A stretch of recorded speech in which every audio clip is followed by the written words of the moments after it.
My name is Matthew, and this is where I was sitting when I met him.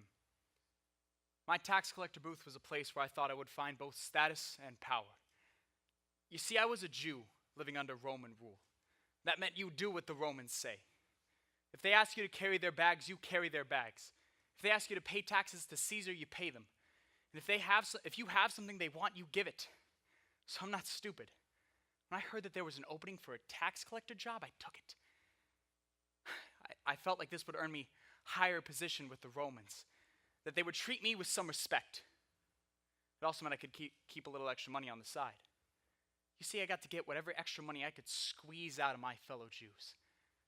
I know it didn't sound that nice, but I had to look out for me. Or at least I thought. Obviously, it didn't take long for me to start losing friends. People ignored me. They called me names in the streets. They spit at my booth as they walked by. I acted like I didn't care, but deep down, I knew I deserved their scorn. Deep down, I knew I'd become a disappointment to my friends, my family, myself, my God. I was rejected by my own people. The only ones that would hang out with me were the drunkards, the prostitutes, the lowest of the low, the despised of society, the sinners. Because that's what I was. So I accepted my new life, hating what I had become, but feeling like I had no other choice. But I knew no one could know what I felt like besides me. So every day, I put on a brave face and sat at my booth feeling completely worthless.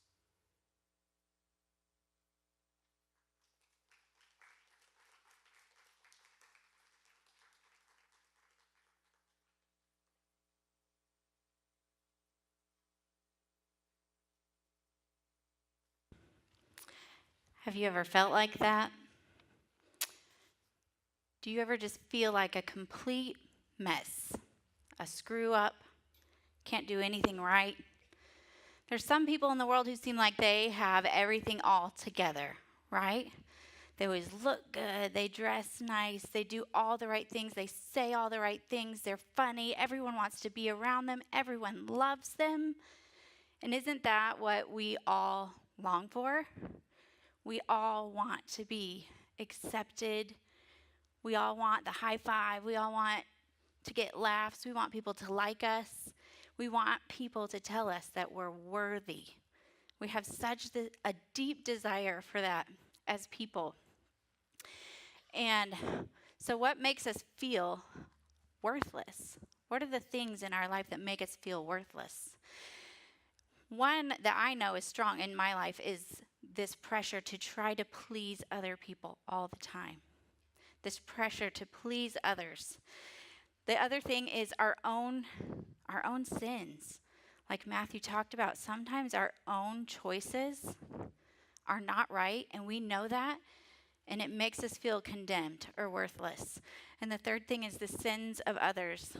Sometimes broken people hurt us, and it makes us feel less than, and it makes us feel worthless. So I definitely have struggled with this feeling of worthlessness throughout my life, and especially when I was around your age. I know this was a really strong battle that I went through, these feelings of worthlessness. And I'm going to tell you kind of a funny story. Some of you may have heard it before, so I'm sorry if you are one who's heard this, but I once, when I was in high school, went to extremes to try to be accepted by some people, to try to show worth for some people. And so I was on a ski trip with my friend Timmy. And Timmy's a girl. We have to clarify that. Timmy's a girl, and we were skiing in Colorado, and there was this boy on the trip who I thought was pretty cute. And so this boy and his friend were really good skiers. I mean, they could ski black diamonds all day long. And I don't know if you know the colors that they use to classify the slopes, but a black diamond is like the hardest of the hard, right? So they were really good. They went multiple times a year. I only ever went maybe once a year, but I was decent, and I was feeling like I was a lot better this year than I had been. And so I always skied blues, which are like the level just below a black, and did just fine with that. So I thought, you know what? I want to get to know this guy. I want this guy to get to know me and to notice me. And so Timmy and I asked he and his friend if they would take us down our first black slope. And they were like, oh, yeah, come along. We'll show you. So there's this black slope. This is actually a picture of it. I took my kids back just a few years ago, and it's that slope that runs right under that lift. It's called the Cat's Meow. And it doesn't look that steep from this picture, but when you're up there, trust me, it's pretty scary. So they took us up, and the top of the slope is a blue, which is what I was used to. So we were doing just fine. Timmy and I are keeping up with the guys. We're like, oh yeah, we got this, right? We got this. It's gonna be awesome. Well, we get to where the slope turns from a blue to a black, and it's like a cliff. We get to the edge, and Timmy and I stop immediately. And the boys, being awesome, just go on down without us. They didn't even stop or pause to see if we were with them. And so Timmy and I stop, and we're freaking out because it's straight down, and it's moguls, which are these bumps the whole way down. I'm like, oh my gosh, we're going to die. And Timmy just gives up right there. She's like, not doing it, not doing it. She's totally freaked out. So she puts her skis in an X, which means she's just going to sit and wait for ski patrol to come get her and rescue her. She's not going to even try. I was like, Timmy, we can do it. If we just go like back and forth, we got this. So I try, and I fall, and I try again, and I fall. And I just keep trying. Well, once I fall so hard that my skis pop off. And you guys, this is how steep it was. The skis go down the mountain without me. So here I am stuck in the middle of this slope and no skis. And so I'm like, I can't even like do the X like Timmy and ask for help. I can't do anything. But I'm like well, I got slick pants on. And this is a really, obviously, very steep slope because my skis went down. So I'm like, it's like a slide. So I'm like, Timmy, I'm just going to slide down. She's like, you're what? I'm just going to slide down the mountain. So I like push off 1, 2, 3, and I start sliding down. And before you know, I'm just tumbling, and I land face first. I'm just plowing down this mountain face first, and snow is coming into every crevice of everything. And that lift that goes right above is full of people, and they're just cheering for me. They're like, yeah, that girl's just plowing face first down the mountain, making fun of me, obviously. So I land at the bottom, at the feet of these 2 boys that I was trying to impress. And that's not even the worst of it. I'm already embarrassed because I just like face plowed down the mountain. I stand up, and at some point, I had like rolled over the top of my skis, and they had just like ripped my pants wide open. I had to feel the breeze, right? So I stand up, rip pants. It was awesome. But that is typically what happens, right? We set out to try to impress people, at least for me, maybe not for you. We try to impress people. We try to prove our worth. And in the end, we end up looking like bigger fools than we did before. Like we've just made a mess of things. But this was my struggle. Like I wanted to prove my worth to people. And I wanted to do whatever it took for them to notice me and to think good things about me. But like I didn't always measure up. In elementary school, I was a super, super shy kid. And so I struggled with that, just feeling like awkward because everyone else was outgoing and they seemed really confident. And I was just like, had a hard time even speaking to some people. In junior high and high school, I started to come out of my shell some. But even then, I knew like I was pretty average, right? There are always girls who are smarter than me or prettier than me. And I loved to play sports, but I wasn't like outstanding. I was okay. I enjoyed it. It was fun, but I wasn't great at anything. I wasn't like out there winning trophies for anything or awards. And so there were always people who were better than me, and I just felt like I didn't measure up. Or I had super talented friends who could sing and dance, and they created amazing works of art. And I was like, I don't really know if I have a talent. Like, I don't know what I'm good at. And so I struggled with feeling like I had nothing to offer, like I was worthless. And so when I think about Matthew's story and the tax collector's story, I think about my own story, and maybe you think of yours too. But this desire that we have to please people, it's called approval addiction. And God knows about it. He knows that it's a trap. We read about in Proverbs 29:25. I have it in two different versions here. It says, the fear of man, which doesn't mean like you're afraid of man, but like wanting to honor men, will prove to be a snare. But whoever trusts in the Lord is kept safe. So fearing people is a dangerous trap, but trusting the Lord means safety. Because you guys, we can never please all of the people. It's a trap. It's a losing game that you cannot win. They may be cheering you on 1 minute, and then they'll be laughing at you or accusing you the next, right? Ask Jesus. Happened to him. There's a minister named Rick Ashley, and he says, you cannot live free as long as other people are deciding who you will be. It's a trap. You cannot be free as long as everyone else is defining who you are as a person. These other people are just as broken and in need of approval as you, and so they were never meant to define our worth. We are not meant to be defined by them. They're never meant to define who you should be. So I need a volunteer. I'm going to illustrate something. Volunteer. Cassidy, come help me. Okay. We're going to do a fun little illustration. Ooh. Go, Cassidy. Yeah. Cheer for her. Woo. I feel like I'm stepping on things I shouldn't be stepping on. Cassidy, you're going to need gloves. This is okay because she does FFA, so she knows all about this. All right.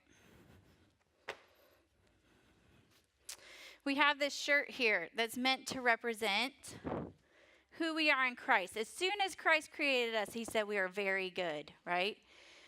We didn't have to do anything to prove that worth.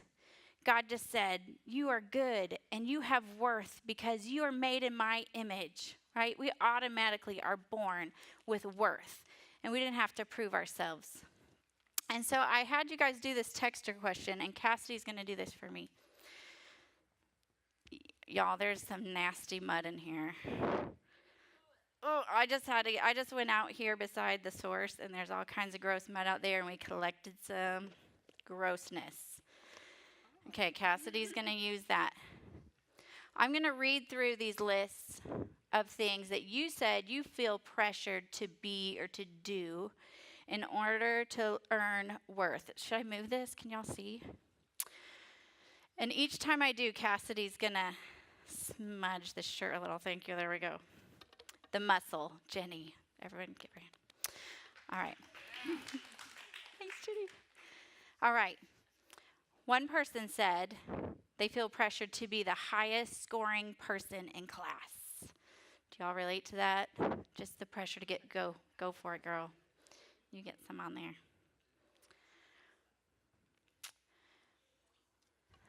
This is similar. Someone said they feel pressure in geometry class.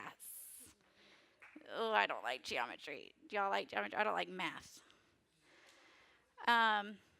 This person says, I feel pressure when I'm around my friends. I feel like I need to be a different person when I'm around them. That's honest, right? Maybe you need to get some new friends. They feel pressured to be the best at track and field. I feel pressure to excel in everything.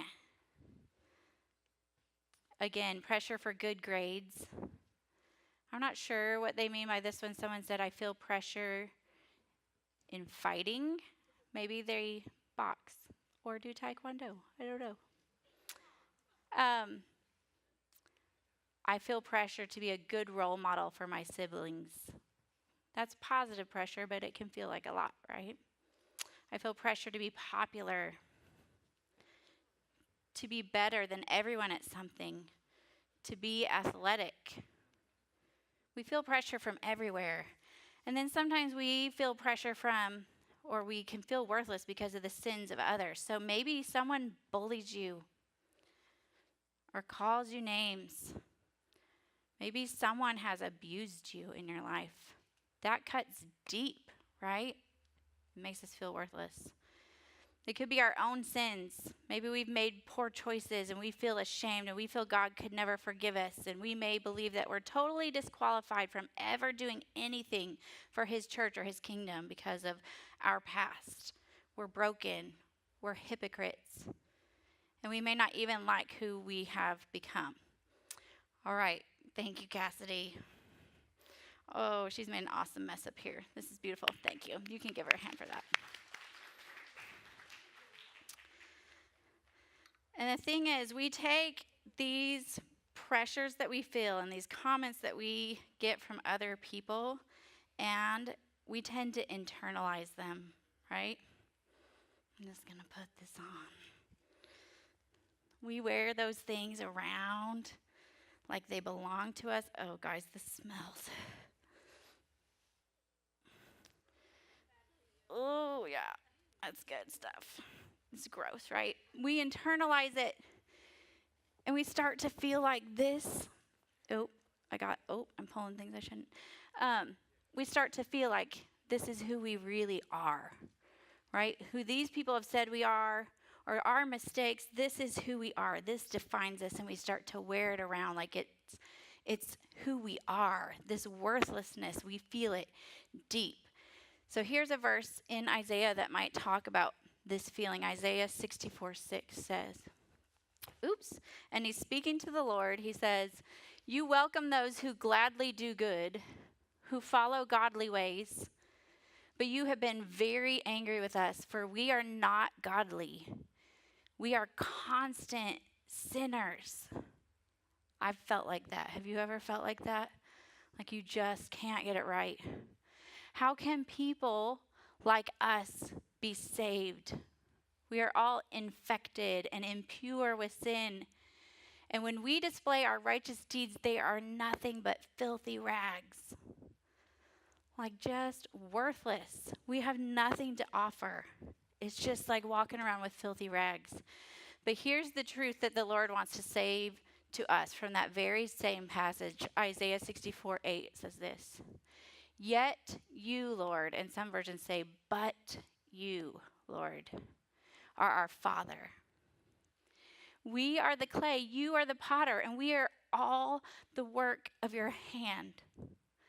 So it just canceled out everything that we just read. It doesn't matter that we feel worthless or that we feel like we just can't get it right, because God is our Father, and we are the work of his hands. So let's read about this Matthew passage and what God does. Matthew 9. As Jesus was walking along, he saw this man named Matthew that was just portrayed for you, sitting at his tax collector's booth. And you know Jesus knows who he is and what he has done. And he said, "Follow me and be my disciple," Jesus said to him. So Matthew got up and followed him. Jesus could have chosen anyone. He could have chosen the best, most popular priest who does everything right. He could have chosen someone who seemed perfect to everyone else, the person everyone else likes. But Jesus chose Matthew. And he said, "Be moved, come follow me. I want you to be a part of my team," right? He recruits the sinner, the one that no one liked. Jesus wants to do the same for us. He wants us to be a part of our team no matter what we've done or how worthless we might feel. So 1 Corinthians 1:27 says, "But God chose the foolish things of the world to shame the wise." So if you ever feel like you're not smart enough, all you people who said you feel pressure to get good grades, to be the best in your class, it's okay if you're imperfect in that. God wants to use you. God chose the weak things of the world to shame the strong. If you're not the best athlete or the greatest at whatever you set out to do, God chooses you. It's an amazing message. He wants to do the same for us. And so when we read in Scripture about some of the other disciples that God chooses, I don't know if you guys know, he chose 12 men to walk closely with him and to start his church. And they're almost all just a mess, right? Like Matthew. So in Acts 4:13, it's talking about a few of the other disciples, and it says, when they saw the courage of Peter and John and realized that they were unschooled, ordinary men, they were astonished, and they took note that these men had been with Jesus. That was the only thing that set them apart and made them do amazing things. They had been with Jesus, just like that passage before said, he is your Father. So many of you know that Chris Nelson, one of our student ministers, he and his wife, Natalie, have been fostering these two beautiful children, Rebecca and Legend, and welcomed them into their home. They've had them for over a year, and they've been praying and praying and praying that they would be able to adopt them, and that happened today. So cool. We can give a hand for that.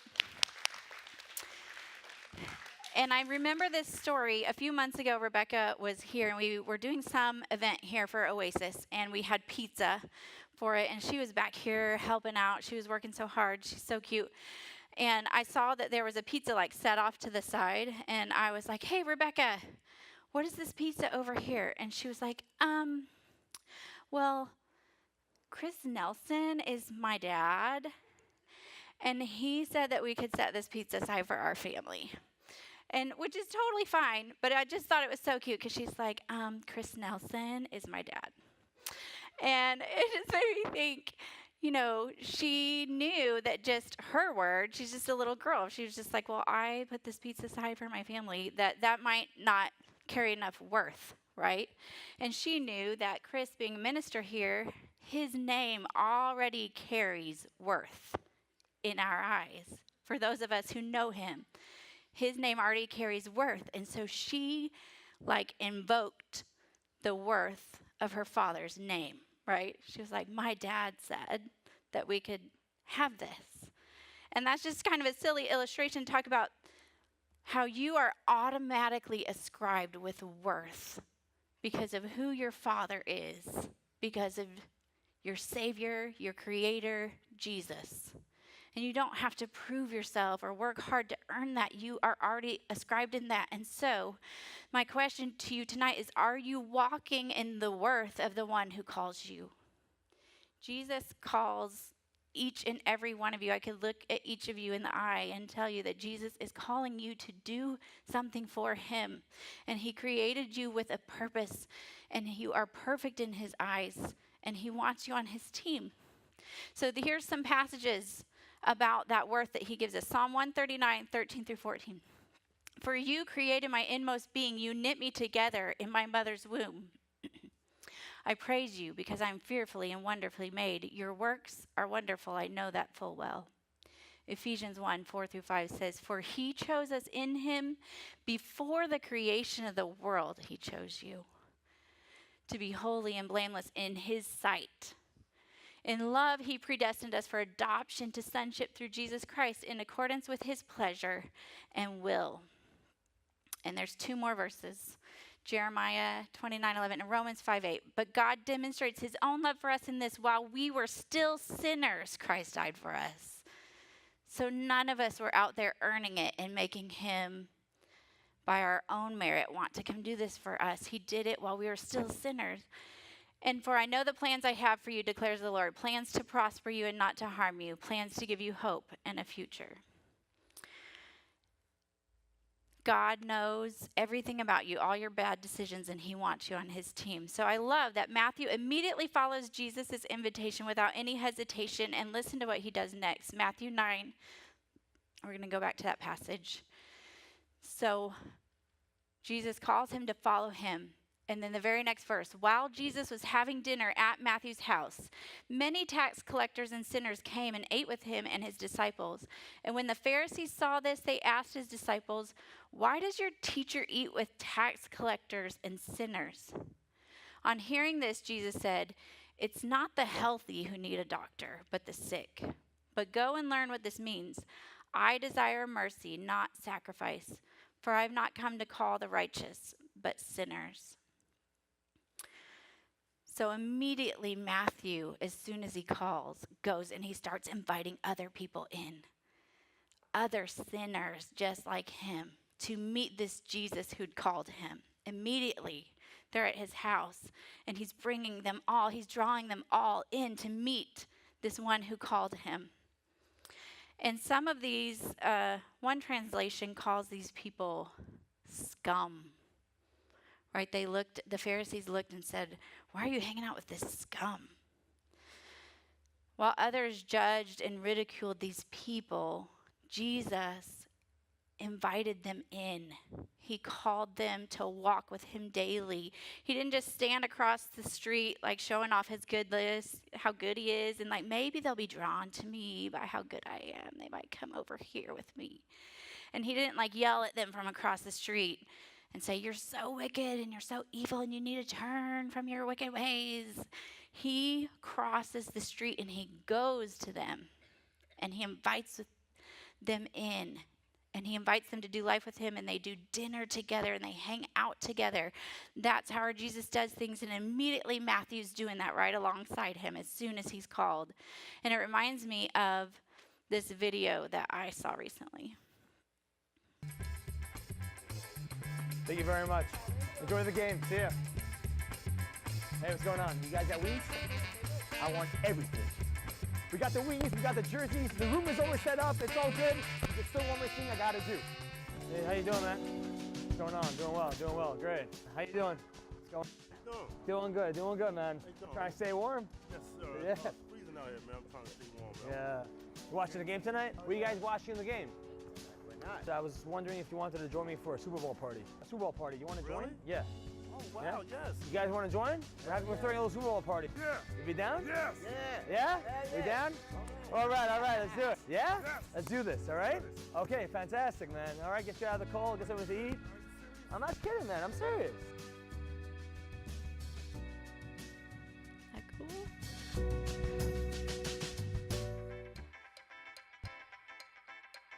This to the rooftop, 2:30? Awesome, guys. After you.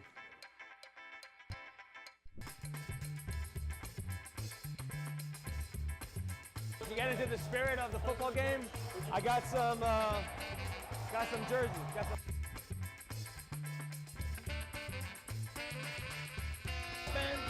All right. Yeah. Looking good. Yeah.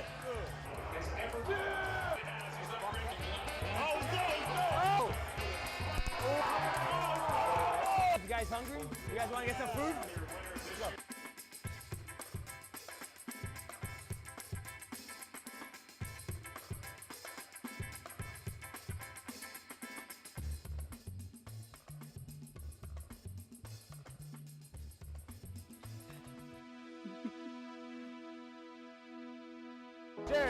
Cheers.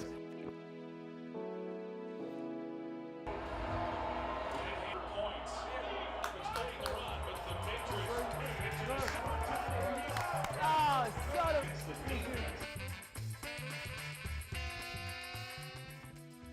Empire State. What, you guys haven't been on the roof before? Never? Yeah, I just figured, I feel like Super Bowl is a big time and people sort of overlook, Yeah.